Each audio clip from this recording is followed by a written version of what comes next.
13, a partir do 53. Enquanto você abrir suas Bíblias, quero falar um pouquinho do meu testemunho pessoal, da minha caminhada com Deus. Para estar aqui, eu levei em torno de 8, 9 horas de ônibus. Pode sentar, desculpa, perdão. Pode sentar.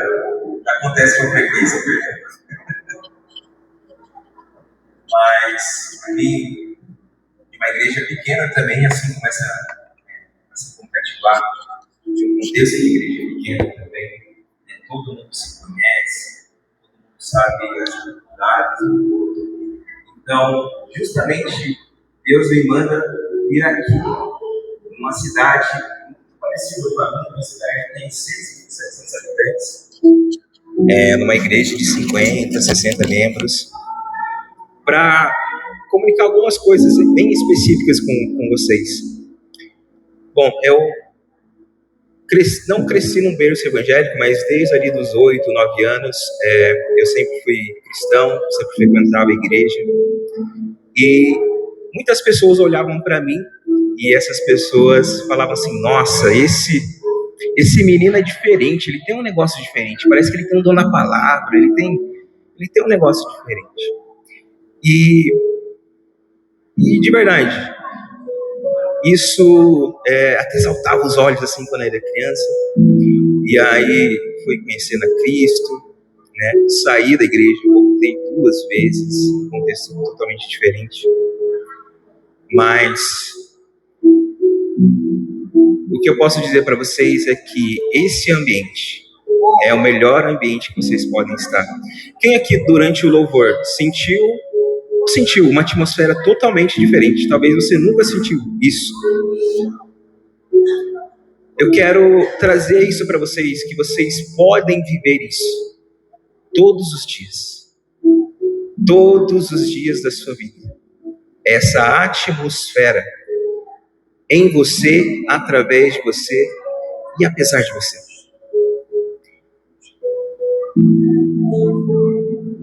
Eu sou da igreja da cidade de São José dos Campos, talvez alguns conheçam, do pastor Carlito Paes, da pastora Leila Paes, do pastor Fabiano Ribeiro, profeta também que é bênção do Senhor. E eu também vim trazer aqui para vocês aquilo que eu como diariamente na minha igreja, de um pão fresco que eu acredito que vai fazer sentido localmente para vocês. O Vitor estava orando por mim aqui e ele trouxe uma palavra que me saltou, né? De que aquilo que eu poderia trazer para vocês era como se fosse concreto sendo quebrado.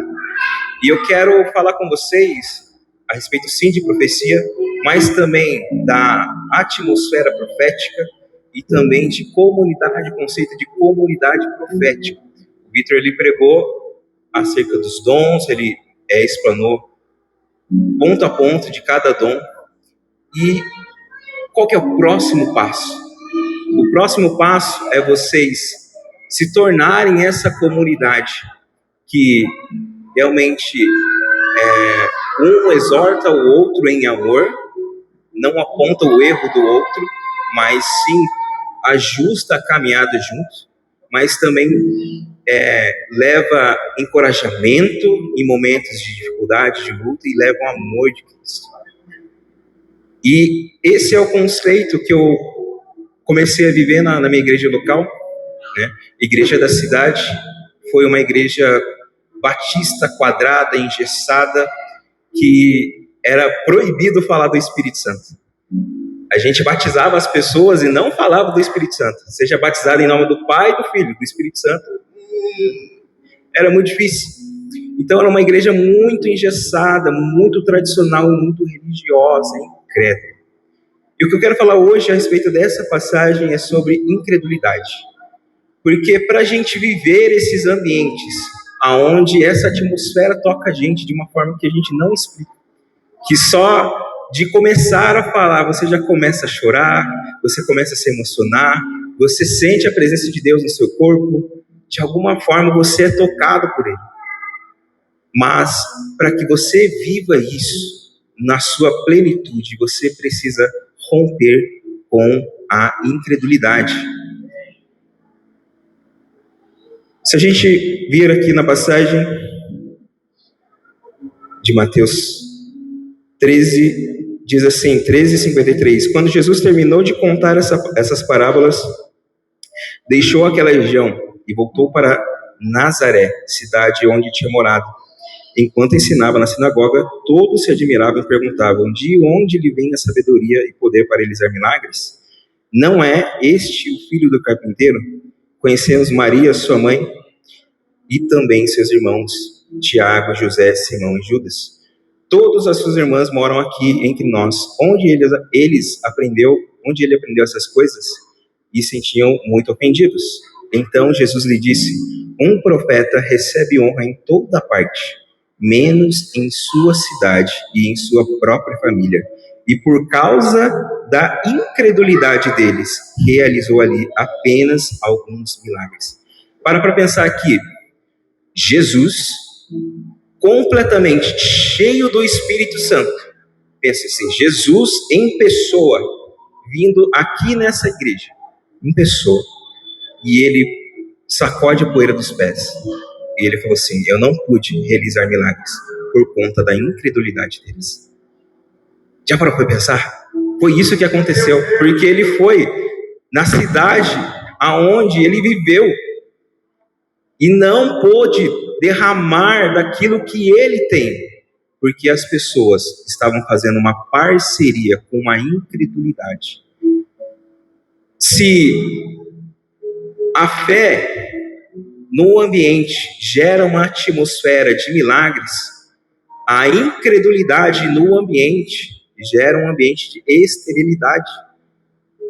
Então, o que eu quero trazer para vocês hoje é: rompam de vez com a incredulidade, porque só assim vocês vão ver tudo aquilo que o Vitor trouxe aqui, e tudo aquilo que a gente está falando aqui. Rompam com a incredulidade. Enquanto ele estava falando sobre isso, de muros sendo quebrados mesmo, realmente tudo aquilo que é de muro, de gesso, de concreto, é uma fortaleza. Da mesma forma como eram feitos os ídolos. Então a incredulidade se torna um ídolo. E para a gente viver um estilo de vida sobrenatural, nós temos que deixar de fazer parceria com a incredulidade e fazer parceria com o Espírito Santo, que não é um espírito de timidez, mas é um espírito de ousadia.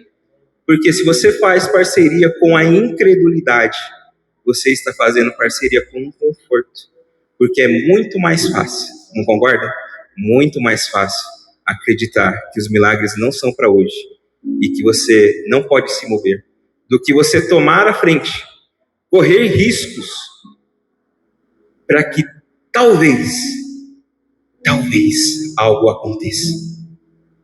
Só que o mesmo Espírito que desceu sobre Jesus, o mesmo Espírito que repousou sobre os ombros de Jesus, esse Espírito Santo está em você. E ele quer que você viva como Jesus. Em Filipenses 4 diz: sejam a sua atitude como de Cristo Jesus. E a vida de Jesus se resume a milagres, sinais e maravilhas, de uma forma tão simples, mas tão profunda, porque ele conseguia amar, servir as pessoas através desses sinais, desse movimento profético que ele fazia, dessa amizade com o Espírito Santo. Sabe, a palavra de Deus fala que nós somos servos, sim, de Cristo, mas ele até falou com os discípulos dele, que eu não chamo vocês mais só de servos, eu chamo de amigos. Quem gostaria de ser amigo do Espírito Santo? Fazer grandes obras e sinais? Eu também quero. E quando isso começou a mudar na minha vida, quando eu ainda estava contando testemunho, quando ainda criança, eu olhava assim para a minha comunidade local e eu não via cura, não via nada. E eu sempre me perguntava, por que não acontece? Porque eu lia a minha Bíblia e via Jesus curando, expulsando demônios, né? E às vezes quando manifestava um demônio lá, ninguém queria botar a mão. Todo mundo sumia. Não tinha um crente lá. Todo mundo sumia. Por que não acontecia? E aí, conforme eu fui crescendo, né, e sendo pastoreado, mentoreado, fui entendendo o chamado profético na minha vida, eu entendi que nós só podemos realmente viver uma vida de milagres quando nós deixamos de fazer parceria com uma mentalidade de escassez, uma mentalidade de incredulidade. Por exemplo, na minha cidade, eles sempre vêm com o discurso de: nossa, abriu tal comércio, não dura 3 meses. Ah, fulano abriu tal coisa, não vai durar muito tempo. Ah, mas não vai acontecer. Sempre vem com essa mentalidade sobre eles, de que nada vai dar certo, com essa mentalidade de escassez. E essa mentalidade começa a influenciar a atmosfera local e como essas pessoas começam a viver as suas vidas. Sendo que no céu a atmosfera é a atmosfera de milagres. E nós podemos viver céu na terra. Mas para vivermos esse céu na terra, precisamos realmente deixar de lado a incredulidade, assim como Jesus falou. De realmente, vocês como igreja e comunidade local, falarem assim: é comigo. Não é só com aquele irmãozinho que é o super ungido, cheio do Espírito Santo, não, é com você. Você vai deixar de fazer isso. Ah, irmão, preciso de oração de cura. Não, fala com o irmãozinho lá que ele é o mais ungido. Não, você ora por mim. Você começa a romper com essa incredulidade a partir do momento que você começa a tomar risco. E risco no reino de Deus, você começa a ver os sinais, milagres e maravilhas. Vocês entenderam? Então, a partir do momento que nós, como igreja local, na minha cidade pequena, começamos a entender isso, começamos a sentir o que nós sentimos aqui hoje. Seja qualquer pessoa que esteja ministrando louvor, qualquer pessoa que esteja ministrando a palavra, a gente começa a sentir a presença de Deus. E a gente não consegue fazer mais nada. Mais nada. Se a gente voltar para a Bíblia, eu sei que vocês são bons de Bíblia. Nos tempos de Salomão, quando o templo ficou pronto, colocaram o último enfeite, digamos assim, no templo. E eles falaram assim: agora vamos adorar a Deus. Quando o levita lá tocou a primeira notinha, contextualizando, a primeira notinha na harpa, a presença de Deus entrou no lugar. De tal ponto que as pessoas que estão servindo, por exemplo, os nossos diáconos aqui, Deus abençoe o serviço de vocês desabaram. Imagina essa realidade nessa cidade, nessa igreja, nessa cidade, a tal ponto que na primeira nota a presença de Deus vem. E vocês, não sei o que vai acontecer mais, se o culto vai acabar daqui a 2, 3 horas, não faço ideia. Porque esse é o lugar que nós fomos chamados para viver. Um céu na terra de verdade. Trazer essa realidade na vida das pessoas ao nosso redor. Então, a partir do momento que nós, ali como igreja local, começamos a nos mover nisso, né, a gente começou a notar a mudança na atmosfera. E essa atmosfera começa a gerar assim algo interno em nós, tão forte, que a nossa fé cresce, a tal ponto que a gente fala: é possível. Não sei o que está acontecendo na sua vida hoje, que é totalmente adverso. Você fala assim: não tem como. Mas eu falo, se a presença de Deus vir, é possível. Por quê? Depois que a presença de Deus veio no templo, houve uma ruptura dos reinos, tanto o reino de Judá com Israel, e vieram uma sucessão de reis que fizeram mal e desagradaram o Senhor. Eles deixaram de cultivar a presença e começaram a fazer parceria com o quê? Com a incredulidade, com a idolatria. E aí a presença de Deus parou de manifestar não só na vida deles, mas no cotidiano deles. A tal ponto que eles começaram a viver numa miséria enorme, uma miséria enorme. Então tem coisas que na sua vida talvez não está correto, porque a presença do Senhor ainda não desceu na sua plenitude lá.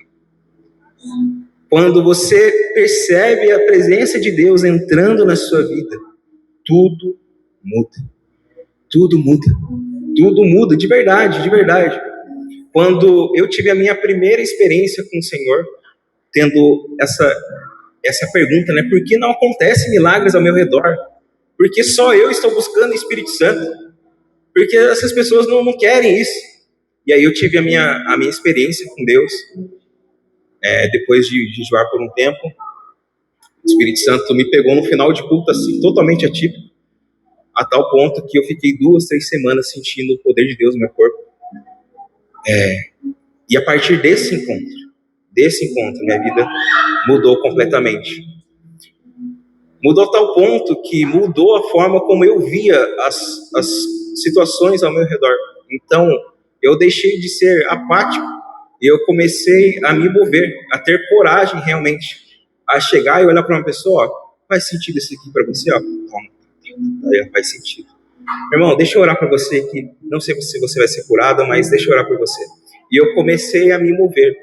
E a partir do momento que eu comecei a criar essa relação com o Espírito Santo, de amizade, de parceria com o Espírito Santo, e eu deixei de fazer parceria com a incredulidade, sinais, os milagres, as maravilhas, as coisas começaram a acontecer com naturalidade, porque você criou uma cultura de cultivar e hospedar a presença de Deus.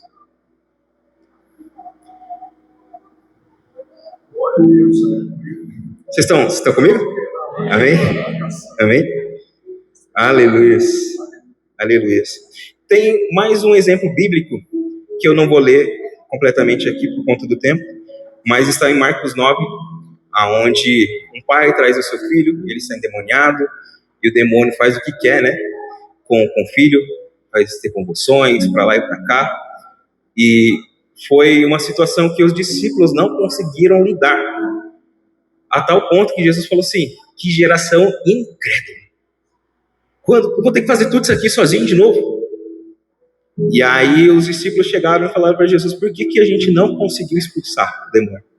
Daí ele fala, porque essa casta só sai com jejum e oração. Só que a gente atrela ao jejum e oração para expulsar o demônio, mas a gente não atrela o jejum e oração para expulsar a nossa incredulidade.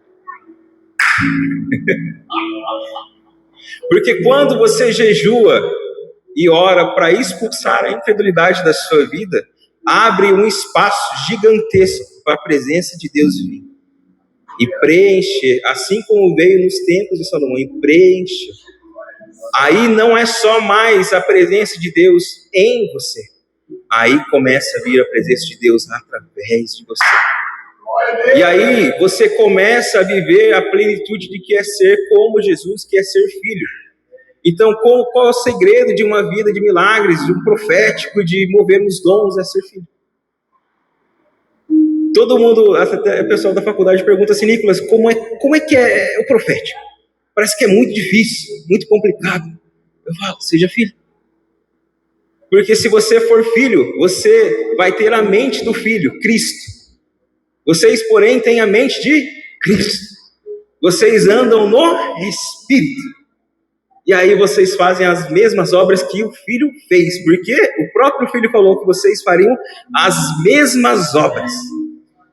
E aí depois que você é fiel e tem essa fidelidade de fazer as mesmas obras que Ele, aí está aberto para você a temporada de obras maiores. Sabe um exemplo bíblico de obras maiores?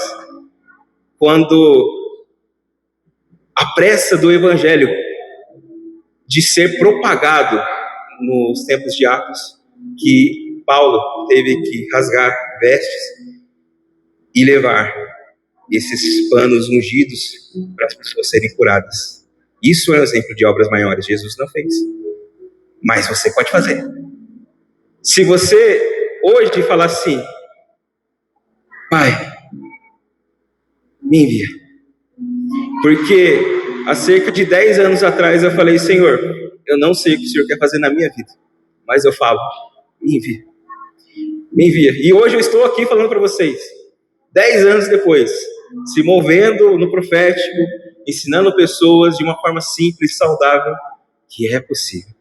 Assim como o Vitor tem tantos testemunhos aqui incríveis, também vivi alguns testemunhos também de cura e também de profecias e tal, mas isso é incrível, isso assim é impagável. Mas o mais incrível é a sua amizade com o Espírito Santo.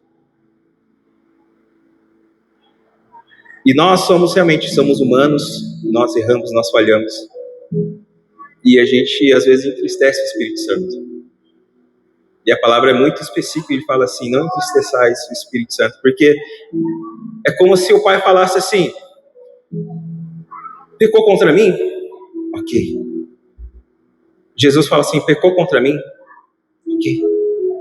Mas com o Espírito Santo é diferente, porque o Espírito Santo, ele tem ciúmes de você. A palavra ciúmes tem a ver com ser zeloso. Deus revela um Deus zeloso para Moisés. E essa palavra zeloso quer dizer ciúme. Ele tem ciúmes de você. Tá, mas o que isso tem a ver com profecia? Primeiro eu preciso ajustar vocês para se moverem com filhos, a deixarem essa mentalidade de escassez, de incredulidade, porque não é uma mentalidade de filho, é uma mentalidade de órfão. Então, precisa haver essa mudança no coração de vocês. E como é que vocês sabem que vocês são salvos? Alguém pode me dizer? Vocês sabem? Vocês só sabem que vocês são salvos. Da mesma forma, essa convicção de que vocês são filhos. Essa convicção, da mesma forma que vocês sabem que vocês são salvos, vocês precisam saber, eu sou filho de Deus. E eu quero mover como filho de Deus, o filho do homem, nas mesmas obras que ele fez. Nas mesmas coisas que ele fez. Vocês entendem? Estão comigo? Amém? Amém?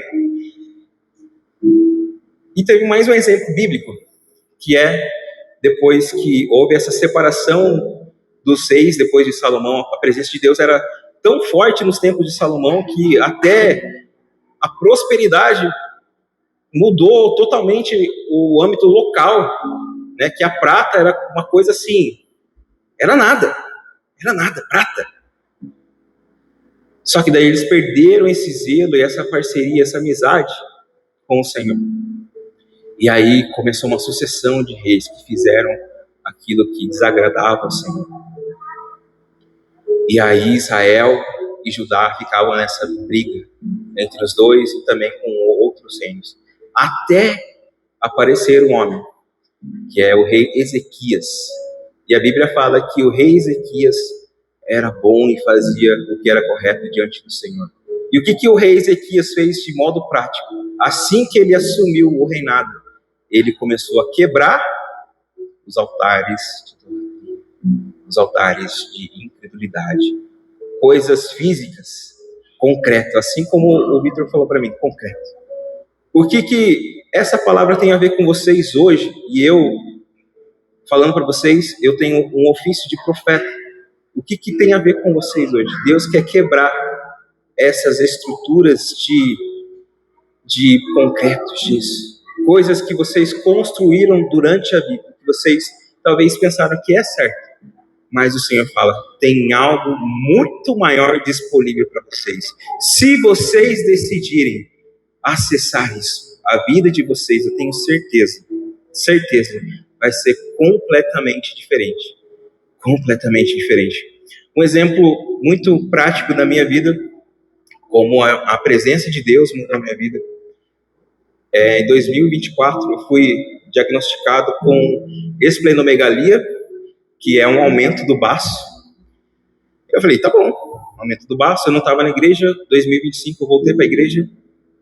E aí eu estava orando por um mover financeiro para eu conseguir honrar o compromisso da faculdade, porque em resumo o Espírito Santo falou assim, você tem que fazer essa faculdade logo.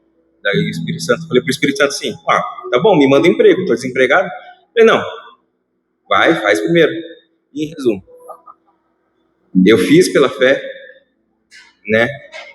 As 5 primeiras parcelas eu não paguei nada. 2 dessas parcelas, 2 dessas mensalidades, foi pago sobrenaturalmente. Eu abri o aplicativo do banco lá, pago, quitado. Ninguém transferiu para mim, ninguém falou nada, estava quitado, sobrenaturalmente. Só que, no dia que eu fui pedir oração para isso acontecer, depois que a pessoa orou por mim do ministério profético da minha igreja, eu escutei uma voz de fora, assim, fora. Eu curei o seu baço. Aí eu olhei assim para cima, e não é possível que foi um anjo que falou comigo. 2, 3 semanas depois, eu já sabia, fiz o exame, a tomografia, não tinha nada. Nada. Eu nem pedi para o Senhor me curar, mas ao cultivar a presença de Deus, Ele começa a mover as coisas da sua vida. E o que pode implicar para vocês? Assim como foi na minha igreja da cidade, saí de uma igreja completamente fria, sem o Espírito Santo, e agora uma igreja de 35 mil membros ativos, igrejas em todo lugar, e uma igreja que zela realmente pelo Espírito Santo, zela por movimento profético, algo saudável. Mudou realmente porque a gente começou a zelar. Assim como o rei Ezequias começou a zelar e deixar essa mentalidade de escassez, mentalidade de miséria. Então hoje, a minha oração para essa igreja local, que essa atmosfera que vocês viram aqui, existe ainda muito mais. Vocês podem viver muito mais de Deus, muito mais. Existe muito mais de Deus para essa igreja. Em nome de Jesus, existe realmente um mover completamente sobrenatural. Eu consigo ver no Espírito o Senhor soprando fogo do Espírito Santo, pegando cada um de vocês. A missão de mudar essa cidade é a missão de vocês. Vocês vão começar a orar por pessoas no trabalho, elas vão começar a ser curadas. Porque vocês entenderam o conceito da presença de Deus, de cultivar a presença de Deus todos os dias. E o cultivo é fazer o básico, que é jejum, oração e leitura da palavra. Não dá para fugir disso, não é inegociável. E vocês sabem, à medida que vocês talvez deixem de fazer essas coisas, vocês se sentem muito fracos. Pelo menos jejuem 2 vezes por semana, sabe por quê? Porque na igreja de Atos, os fariseus, eles jejuavam, se não me engano, segunda e quarta. E aí para os discípulos, né, os apóstolos, não jejuarem no mesmo dia dos fariseus, eles jejuavam em terça e quinta. Então, eu não sei vocês, mas eu não quero perder para os fariseus. Eu não quero perder para eles. Então, criem essa cultura de jejum e oração. E aí, eu falo para vocês, é natural. Um exemplo natural. No meu trabalho, tinha um homem que usava uma manopla e ele reclamava-se de dor, assim, que não conseguia fazer nenhum movimento mecânico, nem escovar dente, nem coxar um parafuso. E eu falei, depois do VOA, eu coloquei na minha cabeça, eu vou orar por esse homem, ele vai ser curado. Voltei do VOA, comecei a orar por ele. E no momento da oração, dava para ver ele assim, chorando, rios, litros, porque ele começou a sentir Deus curando. Ele tinha a tendinite chamada tendinite de Kervan. Então, realmente, ele não tinha firmeza na mão. Só que não foi na primeira vez. Foi, se eu não me engano, na 3ª ou 4ª vez que eu orei por ele. Só que eu fui fiel, fui cultivando aquilo. Foi aumentando a fé dessa pessoa. A tal ponto que ele foi tocado por Deus. E hoje, ele é eletricista lá da minha prefeitura. E hoje ele consegue fazer todos os movimentos que ele não fazia. Sabe, ele chegar para mim assim, cara, eu não consegui escovar o dente. Hoje eu consigo escovar o dente. Porque você orou por mim. Vocês estão entendendo? Vocês não precisam de uma revolução Sabe? O avivamento é vocês entenderem que começa com você e através de você. Aquilo que você carrega é o mesmo que o Espírito que Jesus carregava, sabe? E eu realmente oro para que vocês comecem a viver essa vida do sobrenatural. E eu vou orar para vocês realmente aqui, para que o Espírito Santo desça, como nunca desceu. Nunca desceu. Nunca desceu. Voltando no exemplo do rei Ezequias, ele foi tão fundo nessa lealdade com o Senhor que o povo não comemorava mais a Páscoa. Já perdeu aquele zelo das coisas incríveis com o Senhor. E ele fez essa revolução a tal ponto que, quando as pessoas voltavam para o templo, porque as pessoas deixaram até de dizimar, de ofertar, quando voltavam, falavam assim: ô rei, não tem como. Não cabe mais oferta aqui. Não tem mais o que fazer. A gente vai ter que abrir outro depósito aqui, porque tem muita oferta. O pessoal não para de trazer oferta. Imagina a presença de Deus tocando esse lugar a tal ponto que começa a mover não só vocês espiritualmente, mas também financeiramente a sua vida, de tal ponto que vai dar um problema, uma dor de cabeça enorme. O pastor fala assim: pastor, não, chega, não dá, não cabe mais dinheiro, não cabe mais. Porque não é porque é uma prosperidade ruim, mas é uma prosperidade bíblica. Porque a presença de Deus, quando toca a sua vida, muda tudo. Não só na questão de sinais, milagres e maravilhas, não só como pregar, profetizar, mas muda a sua vida. Muda tudo. Muda absolutamente tudo. E eu oro para que realmente seja quebrado, profeticamente, qualquer altar que não seja um altar do Senhor. Eu oro aqui para que o altar da presença de Deus seja edificado a tal ponto que, ao pisar nessa igreja, vocês vão ter que fazer algo com isso. Vocês vão ter que sair, vão ter que se movimentar, alguma coisa vai sair daqui. Porque a partir do momento que vocês aprendem a entregar uma palavra de conhecimento, a profetizar, qual que é o próximo passo? A vocês se tornarem uma comunidade profética. O que é uma comunidade profética? Uma comunidade profética é onde vocês, entre irmãos, se refinam. Se refinam. Eu profetizo na vida do Wilson, e o Wilson começa a profetizar na minha vida. E aí a gente fala: faz sentido para você, Wilson? Faz sentido. E nossos dons começam a ser refinados. E aí o Senhor não levanta só uma pessoa na comunidade, que é um só ungido. Não. Todo mundo pode profetizar. Nem todos são profetas, assim como o ofício de profeta. Porque em Efésios 4:11 vai dizer que alguns Jesus nomeou como apóstolos, profetas, mestres, pastores e evangelistas.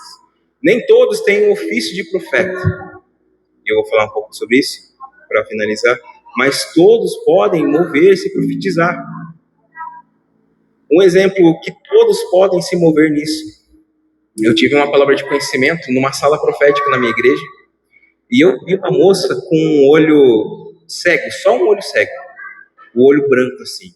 E aí eu compartilhei essa palavra de conhecimento, e essa palavra de conhecimento as palavras de conhecimento passavam no telão. E aí, à medida que a pessoa sentava para receber oração, ela via as palavras de conhecimento. Se fizesse sentido, ela ia lá e recebia uma oração. E essa mulher foi lá, recebeu a oração, mas não recebeu a minha oração. Recebeu a oração de uma outra pessoa. Mas o que aconteceu? Ela foi curada. Esse é o conceito de comunidade profética. Ele recebe a palavra, mas não necessariamente ele vai ter que orar por você. Mas os diáconos podem pôr as mãos e podem curar essas pessoas. Esse é um conceito de comunidade profética. Vocês viverem tão unidos, um com o outro, vida na vida, a tal ponto que vocês refinam os dons do Espírito. Esse é o conceito de comunidade. Ao ponto de vocês começarem a se mover localmente no Espírito Santo, a cultivar a presença, mas também começar a ir para fora. Aí vocês vão para as ruas, aí vocês vão alcançar os perdidos, aí vocês vão alcançar as pessoas da sua cidade, da faculdade, das escolas, dos professores. Vocês vão atrás dessas pessoas, porque é com vocês. é com vocês. Eu quero encerrar essa palavra só falando sobre a profecia em si, que o profeta, o ofício do profeta, ele profetiza de um patamar um pouco maior. Vou dar um exemplo diferente, totalmente diferente. A minha noiva, ela falou assim: meu bem, você não, eu tô sem dinheiro agora, você não consegue pedir um galão de água para mim? Eu falei, beleza. Pesquisei lá, distribuidoras de água na cidade dela. Pum. Olhei assim, essa aqui me chamou atenção, não sei porquê. Foi essa. Falei, quanto que é tal, quero pagar.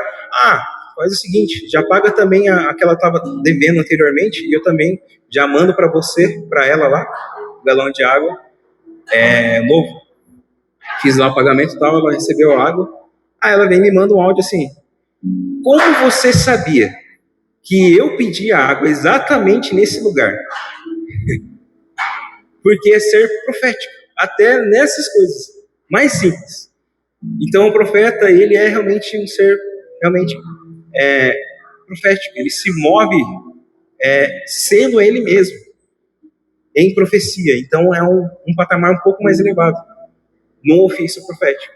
Então o apóstolo, ele tem uma visão muito empreendedora de plantação de igrejas, de mover as culturas, né, da cultura ser transformada. O apóstolo, ele pensa muito como um rei, como que um rei pode governar sobre o local e como que isso pode mudar. E o profeta, ele já vem e equipa as pessoas para essa visão. Então, a parte do profeta é equipar vocês com os dons, de trazer para fora o ouro que há em vocês. E não tem desculpa, porque Deus usou Moisés, e Moisés era gago. Não tem desculpa, sabe? Não tem desculpa. Então, só que para essas pessoas serem saudáveis, precisa de pastores. E aí entra com o pessoal dos pequenos grupos, de pessoas que vão ser pastoreadas, vão ser cuidadas, porque são pessoas erram, são falhas, precisam ser ouvidas até quando Jesus voltar. E as pessoas também precisam ser ensinadas a visão da igreja, ensinadas na palavra de Deus mesmo, a correta, tem que ser bereano. Da mesma forma que eu estou falando essas coisas para vocês, comece a examinar as escrituras, ver se faz sentido para vocês. Tenha isso com vocês. Ver se faz sentido, se testifica no coração de vocês. E os profetas protegem, os mestres protegem a igreja de qualquer heresia, qualquer coisa que sai fora da palavra de Deus. São aqueles caras assim que são evidência. Lembra do Tomás aqui? Quem lembra do Tomás? Esse cara assim, o centro das atenções, o movimento do povo, porque o evangelista é esse cara. É o cara que chama atenção, tal. O profeta é o cara mais retraído, né? O pastor é aquele cara que sempre vai lá na sua casa, vai lá tomar um café, vai conversar, vai com você, vai ter toda a paciência. Não tenho paciência. Não ter toda a paciência com você. E o mestre vai ensinar você muito na palavra. Quando você errar, ele vai falar assim, ó, tá vendo aqui, ó, esse versículo aqui, ó, é isso, e acabou. Aí você toma aquela pedrada dele. E isso cria o conceito que eu estou falando com vocês de comunidade profética, porque daí vocês começam a ser proféticos e a se mover naquilo que o Victor disse hoje à tarde, nos dons, nos milagres, nas maravilhas, nas palavras de conhecimento. Então isso é só uma pincelada daquilo que eu venho recebendo, mas chega em uma oração, eu acredito que o Senhor quer derramar mais da presença dele, mais do que vocês experimentaram aqui.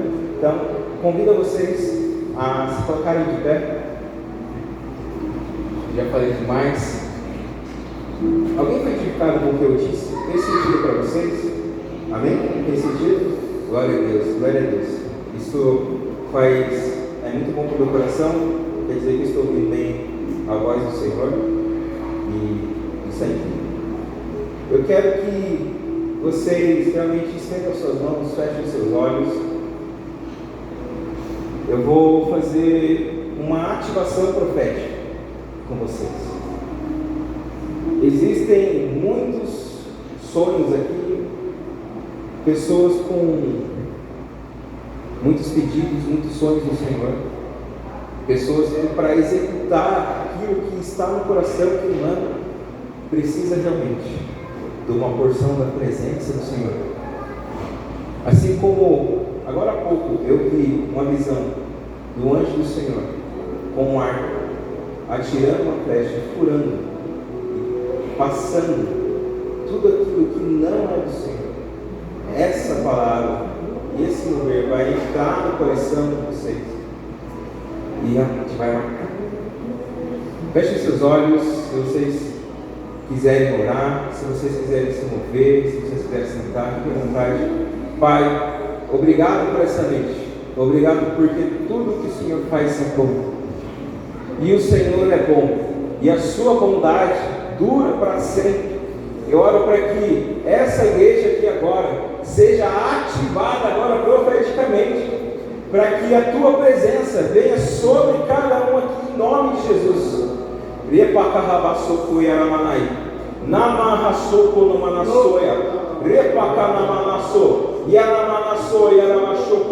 Em nome de Jesus, no 3, Espírito Santo, eu peço que venha uma liberação da tua presença. 1, 2, 3, vem Espírito Santo. Vem, toca cada um individualmente, ativa os dons, em nome de Jesus, como profeta. Eu declaro dons destravados e profetizo, os dons sendo caídos aqui agora nas mãos, como presentes, em nome de Jesus, como diamantes em cada mão, em nome de Jesus, na medida que vocês necessitam, na medida que o Senhor chamou para fazer a obra, em nome de Jesus, intensifica, mais Espírito Santo, mais Espírito Santo. Se você ora em língua assim, libera. Mas antes do Senhor tocar os membros, o Senhor toca os pastores.